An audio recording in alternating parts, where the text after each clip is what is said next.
Hello नमस्कार दोस्तों। अभी अगर बात किया जाए बिहार एसएससी का, तो यहाँ पे देखिएगा बिहार एसएससी के लिए ज़्यादा टाइम है नहीं, और बिहार एसएससी के लिए अगर देखा जाए तो टाइम लगभग 90 दिन का है। और एग्ज़ाम की अगर बात कर दिया जाए तो संभावित जो डेट है आपके पास, वो हो जाता है मार्च में। मार्च में इसका एग्ज़ाम ले लिया जाएगा। सबसे बड़ी बात है कि आप न्यूज़पेपर में पढ़े होंगे, उसमें बिहार एसएससी के लिए लगभग 25 लाख आवेदन आए हैं। 25 लाख आवेदन 90 दिन में एक तरीका होता है कंप्लीट करने का, मैं आपको बता रहा हूँ। अगर कोई आदमी, कोई स्टूडेंट जो 10+2 फाइट किया है, जो पास किया है और वो चाहता है इसे कंप्लीट करने के लिए, तो उसको पहले ये सोचना होगा कि उनकी लड़ाई किन लोगों के साथ है।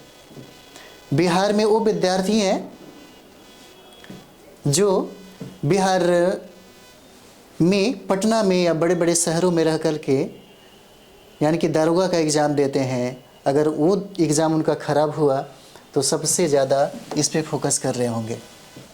कुछ ऐसे विद्यार्थी हैं जो बहुत वर्षों से पटना में रह रहे हैं, बड़े शहरों में रह रहे हैं, या कहें कि गांव छोटे शहरों में रह रहे हैं और कई वर्षों से तैयारी कर रहे हैं बीपीएससी का। वो लोग भी बीपीएससी बिहार एसएससी का फॉर्म डाले होंगे। बहुत ऐसे विद्यार्थी हैं जो रेलवे का, बहुत ऐसे विद्यार्थी हैं अलग अलग क्षेत्रों में माहिर होंगे, विशेषज्ञ होंगे, बहुत वर्षों से तैयारी कर रहे हैं। उनका भी टारगेट होगा बिहार एसएससी को फाइट करना। और जो नए विद्यार्थी हैं, अगर वो आराम से पढ़ रहे हैं, चीज़ों को सही तरीके से, सही रणनीति के साथ अगर नहीं पढ़ रहे हैं, तो फिर इनके सामने टिकना उनके लिए बड़ा मुश्किल हो जाता है। ठीक है, जैसे आप जानते होंगे कि बिहार एसएससी में सबसे ज़्यादा चैलेंजिंग वाली बात जो है वो हो जाता है मैथ और रीजनिंग का। मैथ और रीजनिंग की बात कर दिया जाए तो यहाँ से 75 प्रश्न सीधे सीधे पूछे जाते हैं। और जिन लोगों का स्पीड सबसे अच्छा होता है, जिन लोगों का स्पीड इसमें सबसे अच्छा होगा, है ना, स्पीड जिसका सबसे अच्छा होगा वही इसे फाइट करेगा। और 75 प्रश्नों की बात करें तो यहाँ से आपको यानी कि 50 प्रश्न आपको जीएस से पूछा जाता है और 25 प्रश्न जो है वो सीधे सीधे साइंस से पूछा जाता है। ये 75 प्रश्न हो जाता है। जिन लोगों का रिवीजन अगर अभी के समय में क्या करना चाहिए उस चीज़ पे फोकस कर लेते हैं। अभी के समय में जो आपके पास 90 दिन का जो टाइम है, समझे, 90 दिन का जो टाइम है, उसमें सबसे ज़्यादा आपको सेट प्रैक्टिस पे ध्यान देना चाहिए। ठीक है, सबसे ज़्यादा सेट जो प्रैक्टिस है उस पे ध्यान देना चाहिए, सबसे पहला पॉइंट। और आपका जो मैथ और रीजनिंग का जो पार्ट है, आपका, ठीक है, रीजनिंग का, इसमें अपनी स्पीड को बहुत ज़्यादा बढ़ाना चाहिए, क्योंकि 2 घंटा 15 मिनट का ही टाइम आपको दिया जाएगा। 2 घंटे 15 मिनट के टाइम में अगर आप इस क्वेश्चन को सॉल्व करते हैं, ज़्यादा से ज़्यादा प्रश्नों को सॉल्व करते हैं, तो आप ज़रूर यानी कि सफलता के दायरे में आ जाते हैं। जैसे हम लोग यहाँ पे देखते हैं, अगर जीएस की बात करें तो कितना पूछा जाता है, 50 प्रश्न रहते हैं। इसी में साइंस की अगर बात कर दिया जाए तो 25 प्रश्न यहाँ से रहते हैं। मैथ की बात करिए यहाँ पे तो मैथ 25 प्रश्न पूछे जाते हैं, और रीजनिंग के देखा जाए तो 50 प्रश्न आते हैं। टोटल 150 प्रश्न पूछे जाते हैं। बिहार एसएससी को कंप्लीट करने के लिए सबसे जो मोस्ट इम्पॉर्टेंट जो बात आपके लिए है वो हो जाता है मैथ और रीजनिंग। मैथ रीजनिंग जिनका सबसे बेहतर होगा। अगर हम लोग जीएस की बात करें तो जीएस का महत्व भी बहुत ज़्यादा है, इसे कम मत आंगिए। और करंट अफेयर्स जो है इसको बहुत अच्छे तरीके से पढ़ना होगा।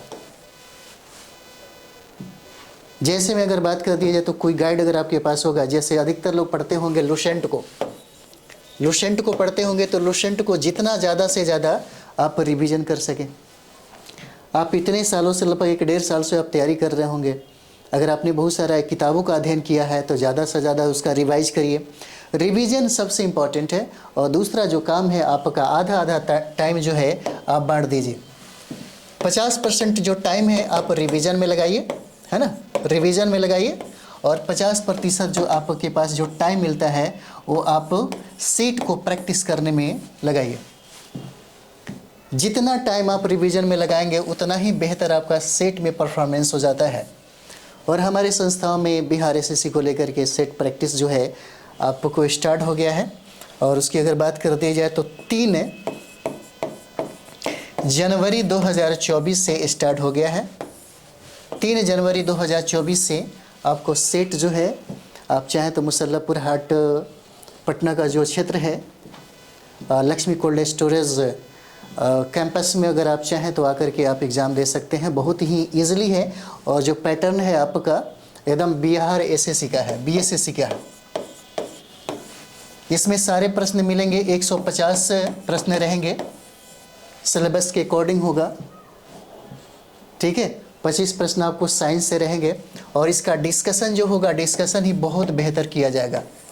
अगर आप ऑफलाइन और ऑनलाइन दोनों चाहते हैं तो डिस्कशन आपको टीचर के सामने अलग अलग सब्जेक्ट के अलग अलग टीचर के द्वारा आपको यहाँ पे डिस्कशन आपको मिलेगा। तो आप चाहें तो ये भी ज्वाइन कर सकते हैं बहुत ही कम फी में।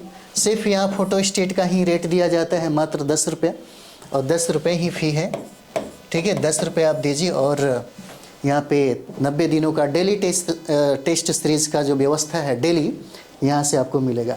और ये बहुत ही अच्छा है, आप अपना स्कोर भी बढ़ा सकते हैं, इससे स्कोर आप बढ़ा सकते हैं, ठीक है। और इससे होगा कि आपको मूल्यांकन करने में लगेगा, आपको लगता है कि हमारा स्पीड नहीं आ रहा है मैथ और रीजनिंग में, तो मैथ और रीजनिंग के टीचर आपको अलग से गाइड करेंगे। इतनी फैसिलिटी हम लोगों ने किया है। अगर आपका जीएस में कोई प्रॉब्लम होता है, अगर जीएस को लेकर के या साइंस को लेकर के, तो साइंस का टीचर भी हैं और जीएस के भी टीचर हैं। अलग अलग टीचर के माध्यम से आपको इसका फ़ायदा मिल सकता है। तो चलिए आप लोग अच्छे तरीके से रणनीति के अनुसार टाइम इसमें करिए। लगभग 8 से 10 घंटा डेली पढ़िए। 8 से 10 घंटा अगर पढ़ते हैं, है ना, 10 घंटा पढ़ते हैं तो मुझे लगता है कि आप रिजल्ट आराम से दे सकते हैं।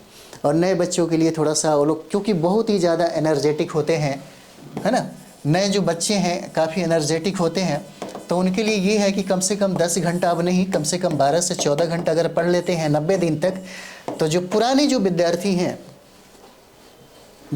विद्यार्थी हैं जिनका दारोगा का एग्ज़ाम अच्छा नहीं गया वो इसमें रुख करेंगे। जो बीपीएससी का तैयारी करते हैं वो भी इसको एग्ज़ाम देंगे।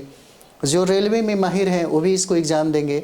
जो नए बच्चे हैं उनका थोड़ा सा टाइमिंग बढ़ जाना चाहिए, क्योंकि वो बैठ सकते हैं, वो पूरी एनर्जी के साथ इतना मेहनत कर सकते हैं और वो भी उनके समतुल आ सकते हैं, बहुत बड़ी बात नहीं है। और सबसे ज़्यादा उनको भी रिवीजन पे और दूसरा सेट प्रैक्टिस पे ध्यान देना चाहिए सबसे ज़्यादा। अभी अगर बात करें तो हम लोग सबसे बेहतर प्रैक्टिस सेट और उसके बाद डिस्कशन जो है उस पर हम लोग फोकस करते हैं ताकि ज़्यादा से ज़्यादा प्रश्न आपको मिल सके। तो चलिए आप लोग अच्छे से तैयारी करिए।